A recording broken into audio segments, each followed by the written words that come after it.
El rey de Arad ataca a Israel. El rey de Arad ataca a Israel.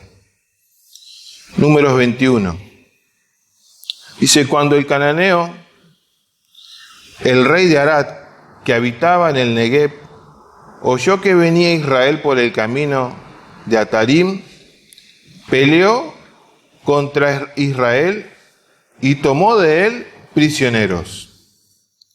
Entonces Israel hizo voto a Jehová y dijo, si en efecto entregares este pueblo en mi mano, yo destruiré sus ciudades. Y Jehová escuchó la voz de Israel y entregó al cananeo y los destruyó a ellos y a sus ciudades, y llamó el nombre de aquel lugar Horma. Después vamos a seguir leyendo. Pero recuerde esa palabrita, ¿no? Horma, ese lugar. Después vamos a seguir con otros versículos más adelante. Pero vamos a ver en esta mañana el pueblo de Israel en el Antiguo Testamento había salido de Egipto, de la esclavitud, y estaba peregrinando por el desierto. En este caso vemos a una generación un poco más joven.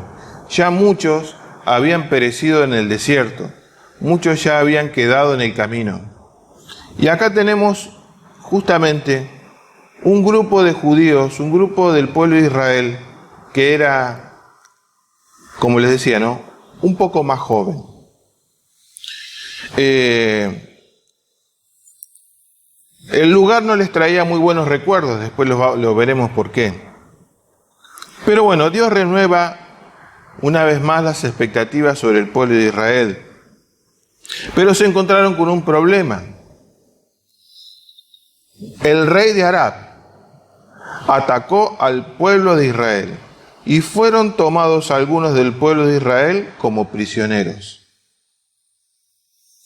Fíjense que este pueblo, al verse en esta situación, que este rey comienza a tomar prisioneros del pueblo de Israel, el pueblo de Israel hace un acto un poco, no sé si decir la palabra desesperado, pero sí como que se atreve un poco más y le hace una propuesta a Dios. Deciden hacer una promesa con Dios o una especie de pacto. Si ustedes lo leen ahí, el pueblo de Israel decide sentarse y hablar con Dios y hacen un pacto con Él. La experiencia ya les había dicho, ¿no? La vieron con sus padres, que no podían ellos seguir adelante sin Dios. Necesitaban sí o sí tener un acuerdo con Dios, o al menos que Dios los acompañe en este momento, en esta etapa. No podían avanzar, no podían estar tranquilos. Piensen que era un pueblo nómade, un pueblo que peregrinaba por el desierto. No estaban acostumbrados a tener esa vida, pero se tenían que de alguna forma adaptar. El pueblo de Israel peregrinaban en el desierto, a merced de otros pueblos que aprovechaban su vulnerabilidad.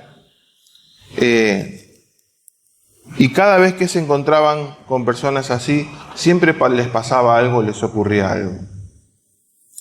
Pero las cosas siempre cambiaban o tomaban otro color cada vez que el pueblo de Israel clamaba a Dios. Le pedía que le ayudara. Y esta propuesta le agradó a Dios. Si ustedes leen ahí, van en esa parte, ellos le piden a Dios, bueno, si tú, Señor, nos das este pueblo, nosotros podemos recuperar nuestra gente, vamos a matar a todos y vamos a poner el testimonio de Dios en todos estos lugares. La propuesta le agradó a Dios, porque iba en consonancia con Dios. El pueblo de Israel estaría generando cambios en las comunidades, en el lugar, en todo el vasto desierto. El pueblo de Israel, a medida que avanzaba y Dios le iba entregando estos pueblos, ellos iban poniendo a Dios en esos lugares. Había cambios culturales, religiosos, y en muchos casos era fuerza de espada. Imagínense que el pueblo de Israel no solo se enfrentaba con estos pueblos paganos, sino que también se enfrentaba con sus dioses. Y a Dios le gustaba la idea de que el pueblo de Israel matara a todas esas personas, conquistara todos esos lugares. Una nueva ley, un nuevo orden, una visualización clara de Dios, de Jehová, el único Dios y verdadero. La propuesta era compatible con los planes de Dios. A Dios le agradó. Israel por fin había entendido el propósito que tenían y lo que debían hacer de la mano de Dios. El pedido del pueblo tenía la dirección correcta, el propósito correcto y la intención correcta. Se ve que algo habían aprendido en todos esos años que vieron con sus padres y algo comenzaron a entender. Les digo la verdad, hermanos, cuando leí esto se me vinieron a la mente muchas propuestas para hacer con Dios. Comencé a pensar qué pasaría si le propongo a Dios algo. Si le propongo a Dios algo con un beneficio de parte de Él. No lo pude evitar pensar, porque así como el pueblo de Israel hizo una propuesta con Dios y a Dios le agradó, dije, ¿no será que podríamos ser capaces de hacer algo así? Hacer una propuesta a Dios, generar algún tipo de pacto con Él. Pero bueno, inmediatamente aparece en mi cabeza el cristiano conservador, ¿no? Ese pensamiento que es muchas veces intransigente, ¿no? Dogmático. Y estaba a punto de derribar 20 años de enseñanza. Esta enseñanza clásica de hermano libre, que bueno, que es invariable en muchos aspectos, ¿no? Y uno dice, bueno, quizás no tenga que pensar así, porque los pactos son del Antiguo Testamento, ya estamos en el Nuevo, estamos en una nueva época, estamos en la época de la gracia, esos pactos ya no existen más. No hacemos trueques con Dios. Y por ahí me ponía a pensar, tengo que llegar a tal punto de hacer un trueque con Dios, de pedirle algo a cambio, pedirle a Dios un favor a cambio de otro. Y me preguntaba, ¿no? ¿Tan desesperado estoy que sería capaz de hacer algo así? El pueblo de Israel lo estaba en ese momento porque habían sido llevados prisioneros parte de su familia, amigos, hermanos, parientes, y estaban solos en el desierto, solos en el sentido de que, bueno, no había otros pueblos que lo acompañaran. Estaban ellos y Dios. No tenían otro recurso, no tenían otra forma. Moisés los lideraba, pero realmente se les hacía muy difícil ver que en muchas ocasiones sus padres quedaban tendidos en el desierto y ellos giraban y daban vueltas y quizás volvían a ver los restos de su familia. Y los que habían quedado, muchos habían sido cautivos, llevados prisioneros, pueblos que los atacaban. El pueblo de Israel estaba como en un punto casi de desesperación. Era como que algo tengo que hacer, porque no tengo muchas opciones. Y cuando pensaba esto, yo me negaba en mi mente a tratar de hacer cualquier tipo de pacto con Dios o trueque con Él. También a la vez pensaba, ¿No será que no quiero que Dios vea mi desesperación? ¿No será que no quiero que Dios vea que he perdido el rumbo, que no sé qué hacer, que ya no sé qué puerta tocar? No quiero perder, digamos, esta elegancia cristiana de que, bueno, que todo lo puedo hacer. Pero a veces digo, no estaré en realidad muriendo por dentro de desesperación. Y arremeto nuevamente los pensamientos y digo, no, yo soy un cristiano clásico, no puedo pensar en eso, no debo optar por esa parte, no debo hacer eso. Pero después aparece en mi mente pensamientos desprejuiciados y uno dice, pero lo voy a intentar.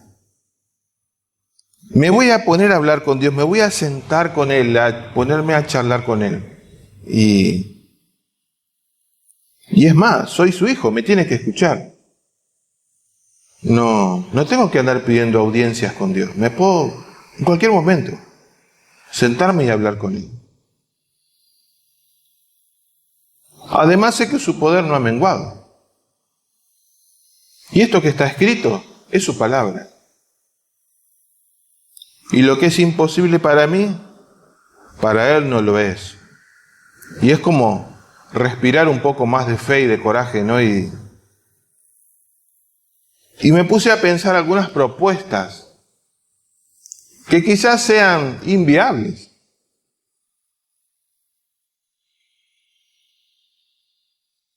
Es como pensar en voz alta. Y una de las, si bien son muchas las propuestas que uno a veces le quisiera hacer a Dios, ¿no? Y por ahí digo, ¿Qué pasaría si la iglesia despertara? ¿Qué haría a cambio de ello?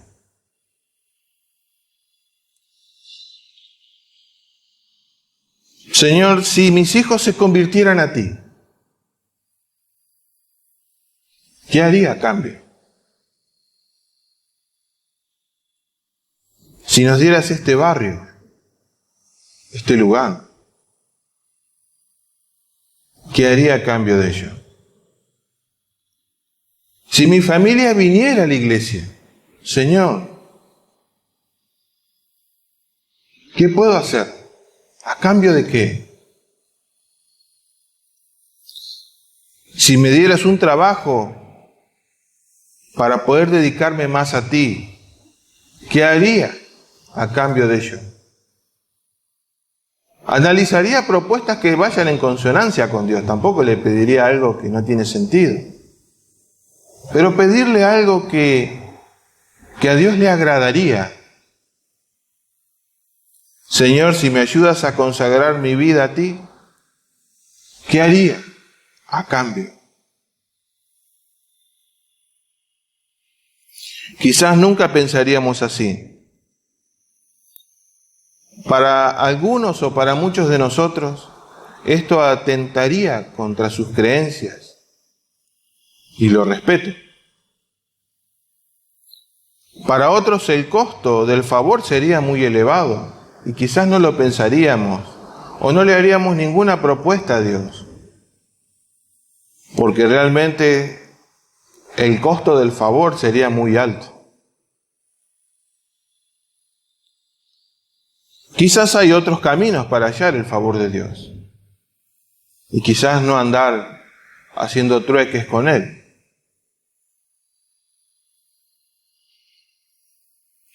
Israel se vio con la necesidad de pactar con Dios. Y creo que los llevó a hacer eso el amor que tenían hacia esas personas que ya no estaban a su lado. Y entendían además que el único que los podía ayudar era Dios. Y ayudar de verdad. Por eso siempre decimos, ¿no? ¿A quién iremos? Una propuesta a Dios. Realmente hay que tener mucho coraje para sentarse con Dios y hacerle alguna propuesta a Él. No sé quién se atrevería a hacerlo. No sé quién evaluaría los costos que eso significaría. ¿Cuántas cosas perderíamos en el camino? Pero no pude evitar pensarlo. No pude evitar pensarlo. Dice la Biblia que Jehová escuchó la voz de Israel. Hizo la propuesta a Israel. Israel le propuso. Israel le dijo, bueno, Señor, si tú nos ayudas, nosotros vamos a ir y vamos a conquistar cada pueblo. Y Jehová escuchó la voz de Israel y entregó al cananeo y los destruyó a ellos y a sus ciudades. Jehová cumplió y el pueblo también cumplió.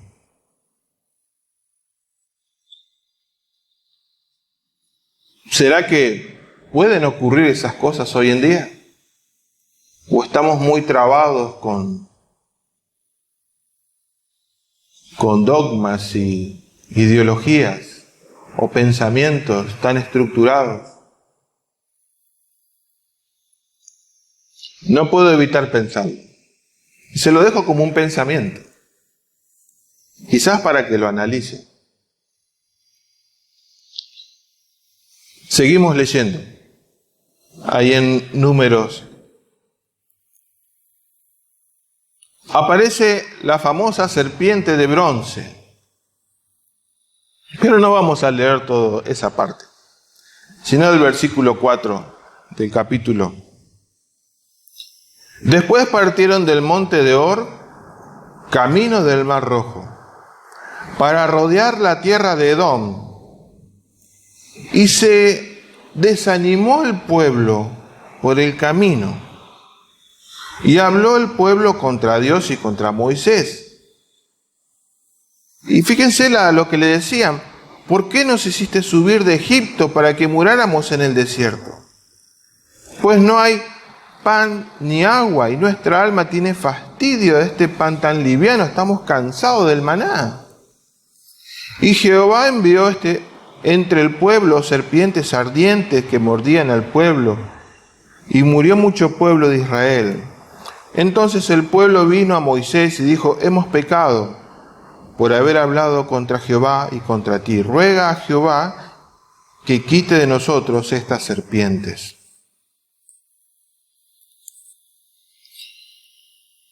Realmente no lo puedo creer.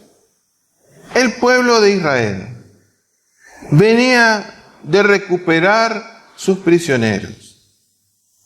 Venía luego de haber entablado una conversación con Dios y haber hecho un pacto con Él y haber de alguna forma trabajado juntos. Haber experimentado la victoria. Dejaron bien en alto el nombre de Dios. Mas no podían pedir. Estaban realmente en lo mejor. Llegaron a una armonía con Dios, una armonía excelente, y estaban todos felices y contentos. Y no puedo creer que de pronto se desanimaron. Se desanimaron. Algo increíble. Y nos preguntamos, ¿no? ¿Qué pasó? ¿Qué pasó? Se desanimaron. El desánimo. Muchas veces hablamos acerca del desánimo y las personas se desaniman. Todos nos desanimamos en algún momento. El desánimo es un mal que aflige a la iglesia y hemos hablado muchas veces acerca del desánimo. El desánimo está presente en muchos aspectos de nuestras vidas, pero quiero puntualizar en algo. Nosotros tenemos muchos quehaceres en nuestras vidas. Para otras cosas no estamos desanimados. para ir a trabajar, o para divertirnos, o para pasar un rato o un momento, para pasarla bien, para hacer algún deporte, para estar con familias, ir a visitar a un amigo o a una amiga, para salir a pasear. Y no estamos desanimados para eso.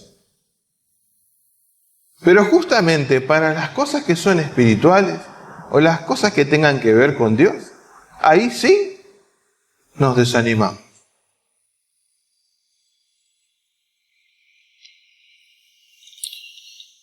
Para lo que tenga que ver con Dios y la vida espiritual, estamos desanimados.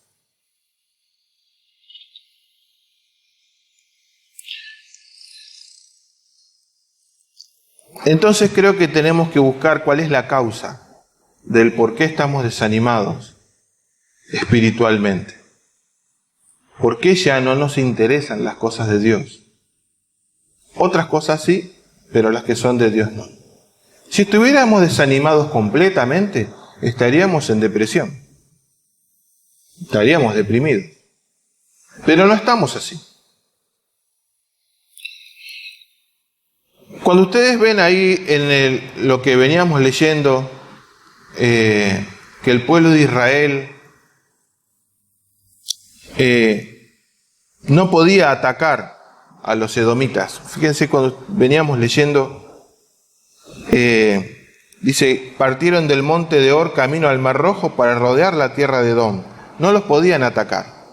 Dios le había dicho en el libro de Deuteronomio, mirá, con Edom no te podés pelear, porque ellos son tus parientes, son tus primos, son los hijos de Saúl. No los podés atacar. Así que tuvieron que rodear la tierra, el lugar, ir por un camino más largo. Aparte, Edom no los quería al pueblo de Israel, los odiaban y no les dieron el paso. Así que tuvieron que dar toda una vuelta. El trayecto se les hizo más largo. Tuvieron que desviarse del camino y el trayecto se les hizo interminable. Y el desánimo vino a causa de estar desconformes con Dios y Moisés. El no estar conforme con Dios hace que nos desanimemos. No solo que nos desanimamos con Dios, sino con todo lo que tenga que ver con Dios. Y cuando siento que Dios no me responde, que yo oro, hablo con Él y le pido y Él no me responde, entonces yo me desanimo. Me desanimo. Cuando me siento defraudado por Dios. Muchos creyentes hoy en día se sienten defraudados. Parece increíble, defraudados con Dios.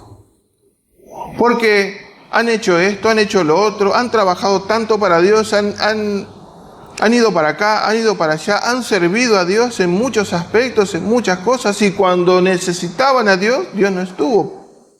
Así se sienten.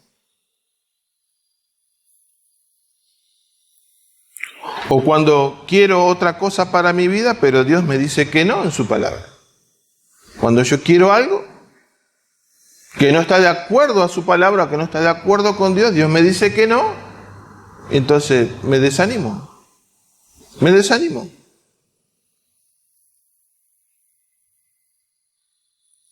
No hay pan ni agua y nuestra alma tiene fastidio de este pan tan liviano. Estamos cansados de las cosas espirituales, ya no me interesa.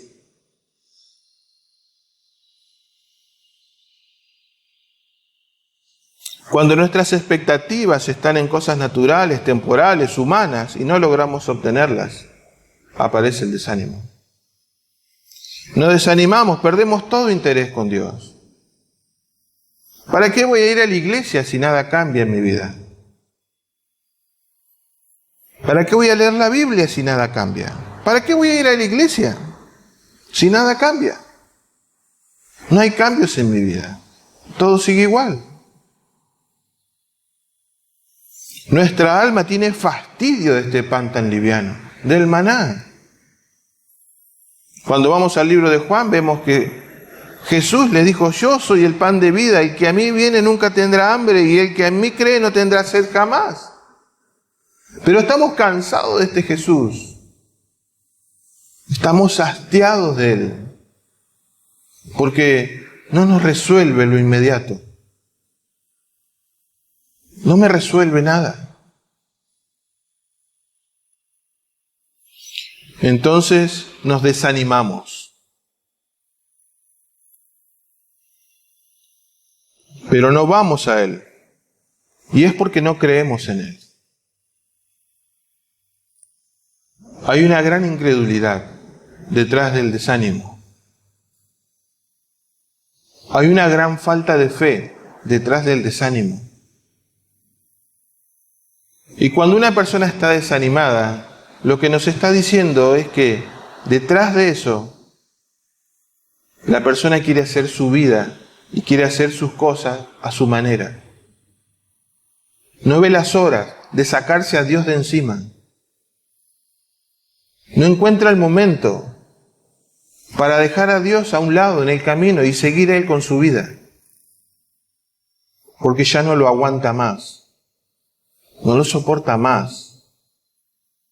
No soporta más tratar de hacer las cosas bien para no obtener nada. Una falta de fe y de compromiso con Dios. Eso es lo que termina logrando el desánimo en la vida de las personas.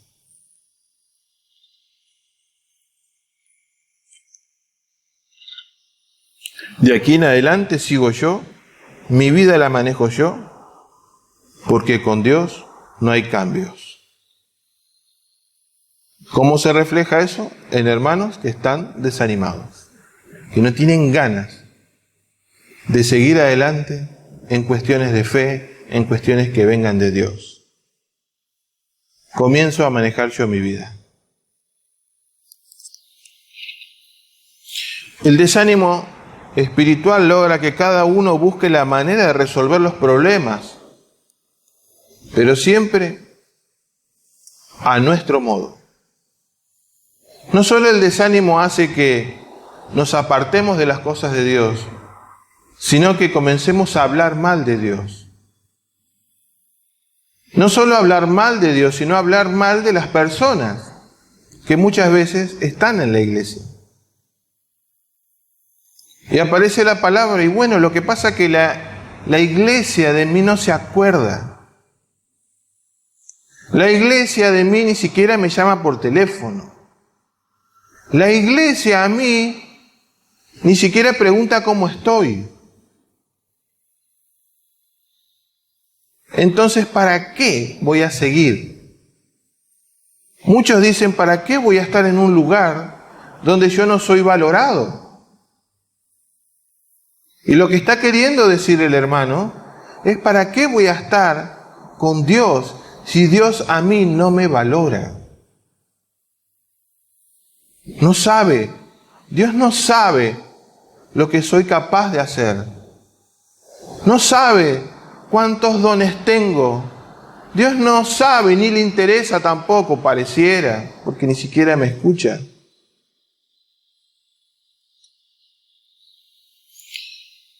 El desánimo realmente se transforma en un pecado terrible y atroz, porque lo que logra es que dejemos a Dios a un costado y que siga mi vida con mi rumbo y con mis deseos. Eso es lo que termina siendo una persona desanimada. Ahora veamos a alguien que sí está animado en la Biblia. Quisiera, si usted puede seguirme en la palabra de Dios, hay un libro que está en Filipenses. Filipenses capítulo 2.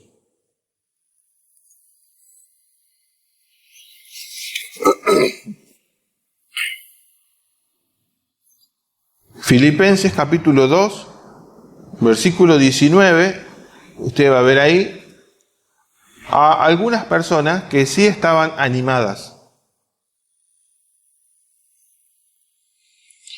Que era Timoteo y Epafrodito, dos discípulos del apóstol Pablo. Filipenses capítulo 2, versículo 19. Dice: espero en el Señor Jesús enviaros pronto a Timoteo, para que yo también esté de buen ánimo al saber de vuestro estado. Pablo también se quería poner bien y se quería animar. Pues a ninguno tengo del mismo ánimo, que tan sinceramente se interese por vosotros. Acá vemos a Timoteo. Él sí estaba animado. Él no estaba desanimado. ¿Y qué alimentaba su ánimo? El estar interesado por sus hermanos. Ahí tenemos una pista. Algo que puede llegar a resolver el desánimo. Pues a ninguno tengo del mismo ánimo y que tan sinceramente se interese por vosotros. Y este es el pasaje que yo no sé si alegrarme o entristecerme. Porque todos buscan lo suyo propio, no lo que es de Cristo Jesús.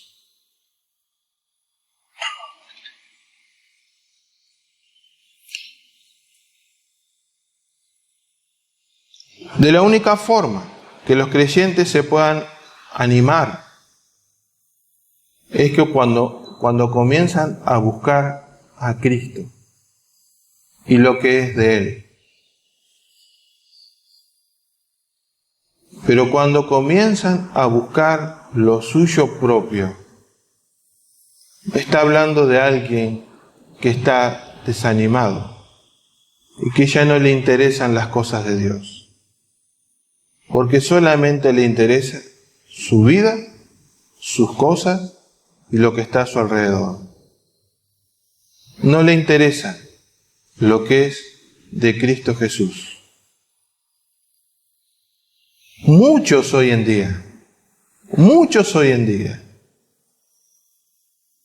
salvando al que está enfermo y al que está trabajando, pero muchos hoy en día solamente buscan lo suyo propio. Quizás no están acá, no están compartiendo con nosotros, porque solo están buscando lo suyo propio. No buscan lo que es de Cristo Jesús, no buscan a Dios. Y estoy seguro que más de uno está desanimado. ¿Cuál es la causa de su desánimo? ¿Qué le pasa? ¿Qué está buscando? ¿A quién está buscando?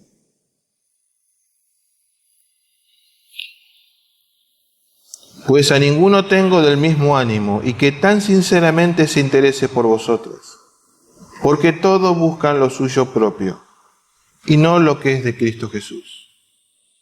Ojalá que esto no ocurra en nosotros y si en algún momento ocurre que lo podamos revertir. Y con esto termino, hermanos. Yo quisiera que me acompañen el último pasaje de la palabra de Dios que está en el libro de Números, pero vamos a ir al capítulo 14. Vamos a ir un poco más atrás. Le dije que recordara el lugar cuando empezamos. ¿Se acuerda cómo era el primer lugar donde se encuentra Israel? Lo que leímos hace un ratito. El lugar se llamaba Horma. Ahí fue donde hicieron un pacto con Dios y salieron adelante. Lo que vamos a ver ahora fue lo que pasó anteriormente con sus padres en el mismo lugar donde luego sus hijos pactaron con Dios. Números 14, vamos a leer del 39, pero yo les explico más o menos lo que estaba ocurriendo acá. El pueblo de Israel tenía que conquistar la tierra. Tenía que pasar hacia el otro lado. Habían enviado algunos, se infiltraron, fue ¿cómo es que se llama? Se me fue de la mente, los espías. ¿Cómo se llamaban los espías? De esta parte. Uno era Josué y el otro era Caleb. Ellos querían seguir adelante. Ellos vieron el problema, si bien como un problema, pero que con Dios lo podían resolver. Pero hubo otros que en realidad vieron todo mal. Y el pueblo de Israel se rebela contra Moisés, se enojan, se quejan, quieren volverse a Egipto, quieren hacer todo mal, se desaniman nuevamente, si quieren volver. Y le dicen a Moisés, ¿para qué nos sacaste de Egipto? Ahí estábamos bien, teníamos comida, teníamos agua, teníamos todo. Nos queremos volver. Y Dios les dice que no hagan eso. Y los castiga profundamente. Pero el pueblo de Israel seguía obstinado.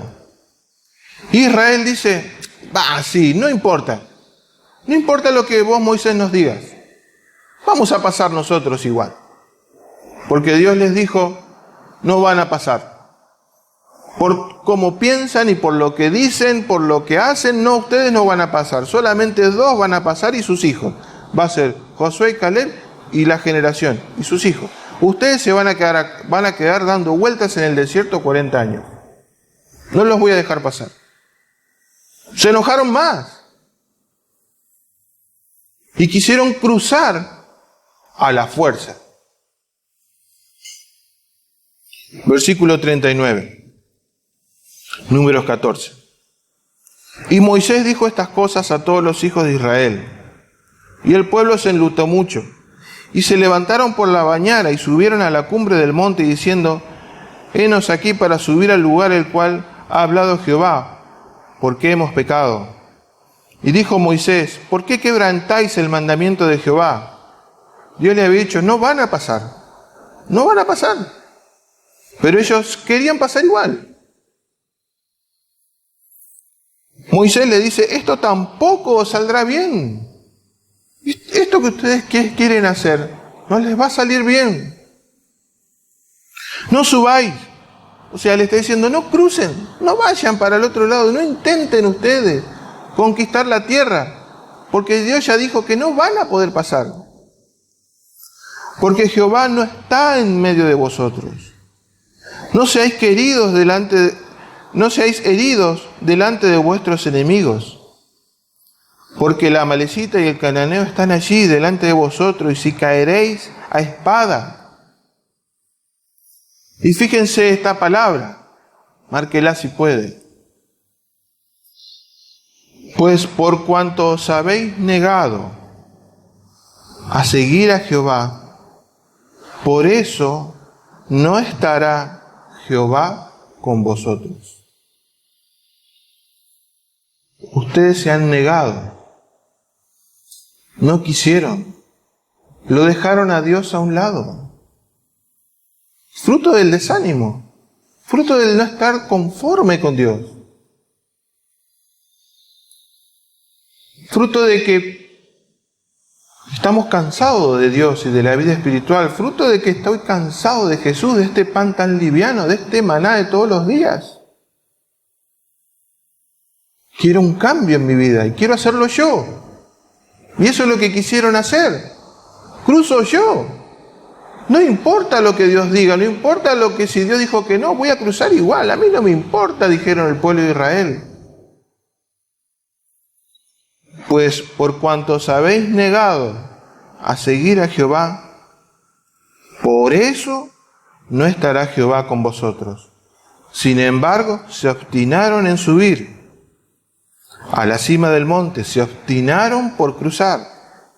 Pero el arca del pacto de Jehová y Moisés se apartaron del medio del campamento y descendieron a la amalecita y al cananeo que habitaba en aquel monte. Y los hirieron y los derrotaron, persiguiéndolos hasta Horma. El mismo lugar de partida que luego sus hijos tuvieron con Dios. La mala experiencia nos dice que cualquiera que deja a Dios de lado no podrá continuar.